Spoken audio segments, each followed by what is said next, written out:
bonjour, ravi de vous retrouver pour une nouvelle émission d'Alternative, votre émission en partenariat avec l'Université internationale de Rabat. Alternative, c'est l'essentiel de l'actualité nationale, africaine et internationale, décryptée par des experts et des personnalités en une dizaine de minutes. Bref, un regard alternatif du Sud, de l'Afrique, du Maroc. Le Maroc qui abrite un nouveau cycle de débats, d'idées sur le fait de penser l'islam depuis le Maroc, la France et le Sénégal.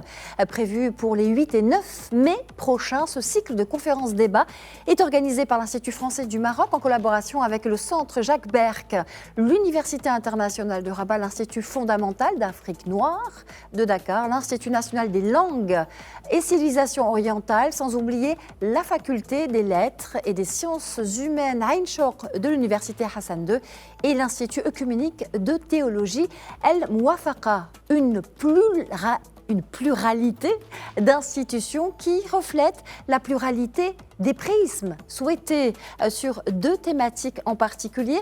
La première qui est islam et féminisme et la seconde, penser l'islam, géopolitique des religions. Alors je vous invite aujourd'hui à explorer les lectures plurielles des productions, recherches féministes africaines depuis le continent, mais aussi et avant tout c'est à la géopolitique des religions que nous allons nous intéresser, alors que certains penseurs prédisaient le déclin des religions au profit d'une sécularisation.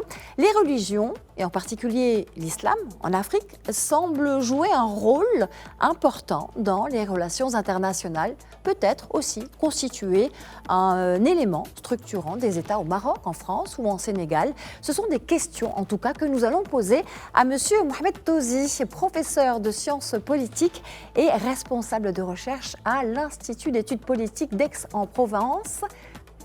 Professeur Mohamed Touzi, bonjour et bienvenue dans Alternative. Bonjour.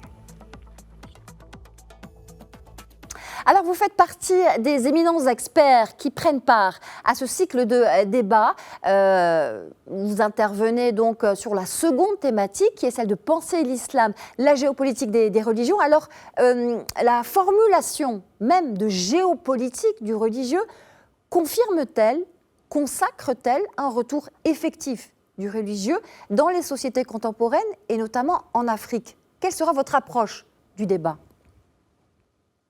Ouais, d'abord, je pense que l'usage un peu abusif du mot géopolitique nous met dans un cadre de réflexion qui est très journalistique et même généraliste. Maintenant, la problématique centrale, c'est faut-il parler de retour du religieux, crise des religions, ou tout simplement de l'incapacité des sciences sociales pendant de longues années à considérer la question religieuse et à l'appréhender à sa juste place dans les sociétés. Et c'est un débat assez important. Je pense qu'il y a 2 ou 3 idées à retenir par rapport à ça. On lit beaucoup cette question du retour du religieux, la résurgence du religieux, l'importance du religieux nouvelle, la nouvelle importance du religieux. Je pense que cette question relève du fait que la religion a été invisibilisée par un parti pris, j'allais dire presque philosophique et épistémologique, d'une modernité sans religion. C'est au XIXe siècle, la conception de la modernisation pariait sur le déclin, sinon la disparition de la religion. Ce qui ne s'est pas fait parce que la religion est restée très présente et qu'il a retrouvé un certain nombre de couleurs dans la mesure où elle a commencé à servir, elle a servi d'idéologie porteuse de revendications pour le changement politique. On s'est toujours arrêté sur la citation de Marx, la religion est l'opium des peuples, en oubliant la seconde partie de la citation, qui en fait un peu un principe d'espérance pour les sociétés ou pour les communautés opprimées. Donc la religion a une dimension qui est une dimension, j'allais dire, conservatrice, de maintien, et une dimension revendicatrice. Et je pense que ces aspects ont été quelque part oubliés par les sciences sociales jusqu'aux années 80. Jusqu'aux années 80, au moment où l'islam a été un peu le révélateur de cette présence du religieux de façon très forte dans le champ politique. essentiellement, et à la faveur à la fois de certains événements de l'année 1979 qui est emblématique, c'est-à-dire l'attaque de la mosquée de la Mecque, de la Kaaba, et surtout la révolution iranienne qui a révélé au monde le potentiel révolutionnaire d'une religion. Ça en est suivi tout un ensemble de processus où l'islam a été appréhendé comme une modalité d'action politique. Voilà un peu globalement l'état du débat. Maintenant, ce qui est la question, une deuxième question importante, c'est que on peut parler d'une crise des institutions religieuses, essentiellement ce qu'on peut appeler des grandes centrales religieuses, comme l'Église catholique, d'une certaine façon, une église de vocation, une église de présence, une crise de présence, de l'islam institutionnel, une université comme l'Azhar ou une université comme la Qarawiyyin, et je ne dis pas qu'elle est en crise, mais elle est en déclin, donc elle est concurrencée par d'autres clercs, d'autres lieux de pensée, etc. Mais loin de nous l'idée de dire que le religieux est en crise. Au contraire, le religieux occupe plein d'espace et il se renouvelle de façon permanente. Alors allons plus loin, Mohamed Tozi, loin de nous de dire que le religieux est en crise. Allons plus loin puisque l'une des questions qui sera précisément posée lors de ce débat auquel vous participerez, c'est le rôle précisément joué par la religion, notamment l'islam, dans les mutations politiques et sociales africaines et les relations internationales. Quel sera votre propos sur ce point ?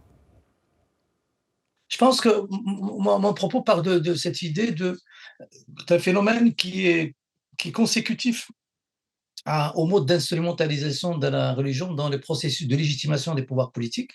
Et donc, j'allais dire un processus assez général qui concerne aussi bien les pays dits laïques, qui traitent de la séparation du religieux et du politique, que des pays qui ne sont pas laïques mais qui sont dans un processus accéléré de sécularisation.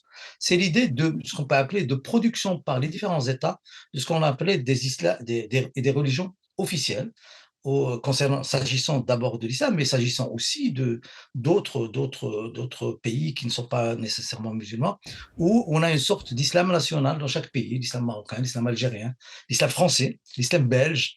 Et donc les États, malgré j'allais dire, leur parti pris laïque, je parle ici de pays qui ont institutionnalisé la laïcité et la séparation, comme la France et la Turquie, ne peuvent pas s'empêcher, dans une perspective d'ordre social et politique, de faire des intrusions pour contrôler et même gouverner, moi je parle de gouvernement du religieux, à travers un certain nombre de dispositifs qui sont la production d'un dogme officiel, la formation et la rémunération des clercs, le contrôle et la gestion des lieux de culte, etc. Et ça, c'est un phénomène, j'allais dire, relativement général, même s'il est nié par certains pays. Quand j'en parle à mes collègues en France, ils s'offusquent de dire que l'État français produit un islam français à travers justement des interprétations du dogme musulman concernant, par exemple, l'islam modéré ou l'islam radical, ou concernant le port du voile, ou concernant la situation de la femme, etc. Et la même chose, on peut le dire pour Israël, ou si vous voulez, un projet, une utopie sioniste qui était a priori laïque et socialiste, s'est mué en un projet messianique, religieux, qui vise à rétablir le grand Israël en terre de Palestine. On va revenir à l'islam et à notre sujet en tant qu'instrument de développement de la paix. C'est au programme de ces débats d'idées et c'est l'idée qui est un peu sous-jacente ici. Peut-on considérer la religion et l'islam en particulier comme source et résolution de conflits? Pourrait-on alors parler de diplomatie religieuse? Et si oui, quels en sont les atouts, les spécificités, les champs de prédilection, si l'on peut formuler les choses ainsi? Oui, concernant si vous voulez, l'idée d'une diplomatie religieuse, du rôle de la religion dans le rapprochement des sociétés ou dans les conflits entre les sociétés. De toute façon, on a les deux variantes.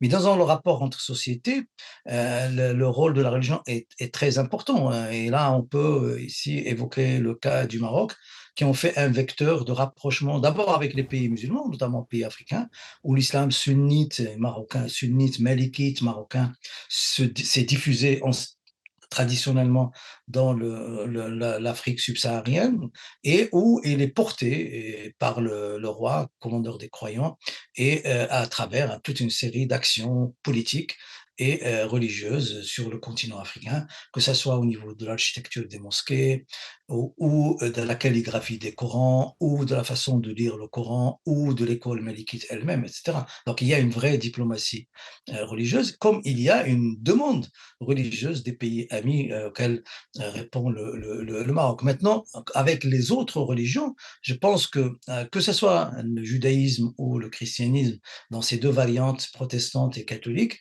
il y a des espaces actuellement de dialogue construits. Mais cela n'empêche pas la compétition entre religions, parce qu'une religion d'abord est là, dans son ADN, un certain exclusivisme, et il y a une compétition entre les religions, notamment entre le christianisme, au sein du christianisme, entre le catholicisme et les formes nouvelles du néo-fondamentalisme protestant, et bien sûr entre l'islam et le néo-fondamentalisme, avec des parallèles très très fortes, notamment en Afrique centrale, au Nigeria, en Afrique centrale, au Gabon, etc. Il y a une D'accord. vraie compétition, d'ailleurs qui est officielle et portée aussi bien par le Vatican que par les églises revivalistes, que par l'OCI, l'Organisation de la Conférence islamique. Une dernière question, professeur Tosi, sur penser l'islam au prisme des féminismes, lecture plurielle depuis l'Afrique. C'est l'autre thématique qui sera débattue lors de ce cycle de débats. Y a-t-il un islam propre en terre africaine, notamment dans sa pratique, son incarnation culturelle des femmes musulmanes? Moi, je pense que c'est l'objet d'une énorme, de beaucoup d'enjeux actuellement. Il y a une production exégétique féminine et même féministe dans l'islam contemporain.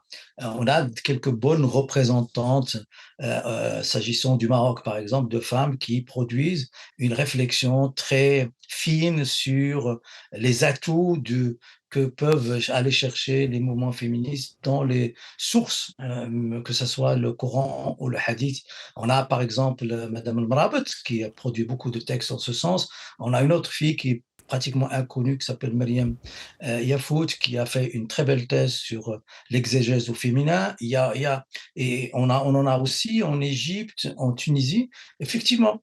Donc il y a cette façon, que ce soit au niveau des militantes, y compris au niveau des militantes islamistes aussi, qui ils investissent l'espace public à partir d'une exégèse qui autorise la femme à disputer, se disputer dans un rapport de force souvent inégal avec une société fondamentalement patriarcale. Merci infiniment, professeur Tosi, d'avoir été l'invité d'Alternative. Mohamed Tosi, professeur de sciences politiques et responsable de recherche à l'IEP d'Aix-en-Provence. C'était un plaisir. Merci à vous. Bonne journée. Et merci à vous. C'est la fin d'Alternative. À la semaine prochaine.